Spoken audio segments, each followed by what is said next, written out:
Selamat datang di kanal kami, tempat Anda bisa menemukan cerita-cerita menarik dari seluruh penjuru Indonesia. Hari ini, kita akan membahas tentang mandau terbang, senjata tradisional suku Dayak yang penuh dengan misteri dan kekuatan magis. Salah satu suku di Indonesia ini dikenal sangat disegani dan ditakuti. Bahkan tak hanya antar suku di bumi pertiwi, Dayak juga masuk dalam daftar suku paling ditakuti di dunia. Dan itu konon karena kemampuan ilmu sihirnya yang sangat tinggi dan mematikan, warisan dari secara turun-temurun. Suku yang berada di Kalimantan ini memiliki 268 subsuku yang dibagi menjadi 6 rumpun, yaitu Rumpun Punan, Rumpun Klemantan, Rumpun Apokayan, Rumpun Iban, Rumpun Murut, dan Rumput Otdanum. Namun, tak hanya di Kalimantan, masyarakat suku Dayak juga dapat ditemukan sampai ke negara tetangga yakni Sabah dan Sarawak. Suku Dayak adalah keturunan imigran dari Provinsi Yunnan di Cina Selatan, tepatnya di Sungai Yangtze Kiang, Sungai Mekong, dan Sungai Menan yang bermigrasi ke Indonesia pada abad ke-11. Dikenal sangat menjaga adat dan tradisinya. Orang-orang dari suku Dayak pedalaman dikenal memiliki ilmu kesaktian yang diwariskan turun-menurun, sehingga sangat ditakuti oleh lawan. Konon, mereka memiliki beragam jenis santet dan senjata yang mematikan untuk melumpuhkan musuh. Salah satunya adalah mandau terbang. Setiap kelompok anak suku Dayak pasti ada yang mewarisi ilmu turun-menurun yang dahulu digunakan para leluhur untuk berperang dan juga mengalahkan musuhnya ini.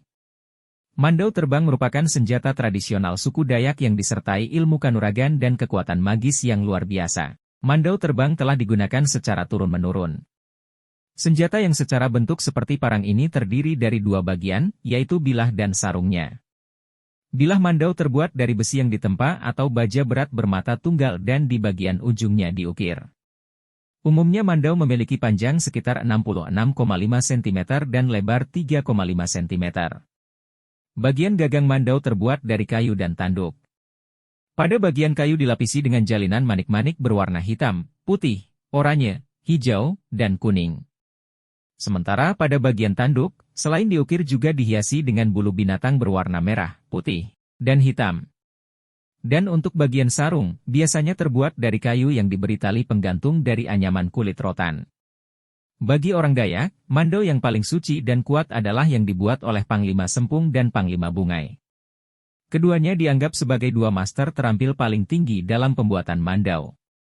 Meski merupakan salah satu senjata tradisional Kalimantan dan terbilang sakral, namun kalau Anda punya kesempatan untuk melihat wujudnya, pasti akan terkesan dengan seni yang sangat memesona dan berlimpah dalam mandau. Selain itu, sarung yang digunakan sebagai pembungkus mandau dibuat dengan desain yang atraktif, bernilai tinggi berdasarkan rasa dan karsa si penciptanya. Meski dinamai mandau terbang, bukan berarti mandaunya yang terbang, melainkan si pengguna mandau yang tidak terlihat oleh musuh. Ada dua jenis ilmu mandau terbang. Pertama, orang yang memiliki ilmu mandau terbang yang dapat tidak terlihat musuh. Jadi, mandaunya sepertinya terlihat terbang. Kedua, di tingkatan lebih tinggi, mandaunya digunakan oleh bangsa jin atau makhluk tak kasat mata. Jin itulah yang membawa mandau untuk mengalahkan dan menumpas musuh. Untuk ilmu kedua ini, harus dilakukan ritual bertapa. Namun bisa juga diturunkan langsung oleh leluhur. Jadi, jin milik keturunan keluarga bisa dipanggil saat dalam keadaan mendesak. Mandau terbang yang mematikan ini hanya bisa digunakan oleh suku Dayak saat terdesak dan tidak bisa digunakan untuk pamer.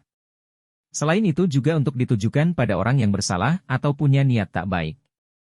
Hal itu karena mandau merupakan simbol persaudaraan, ksatria, penjaga, tanggung jawab, dan kedewasaan. Kesakralan mandau bagi suku Dayak tak ubahnya dengan senjata-senjata tradisional dari daerah lain, seperti suku Jawa dengan kerisnya dan Aceh dengan rencongnya. Terima kasih telah menonton video ini dan tunggu video saya selanjutnya, jangan lupa like, share, dan subscribe.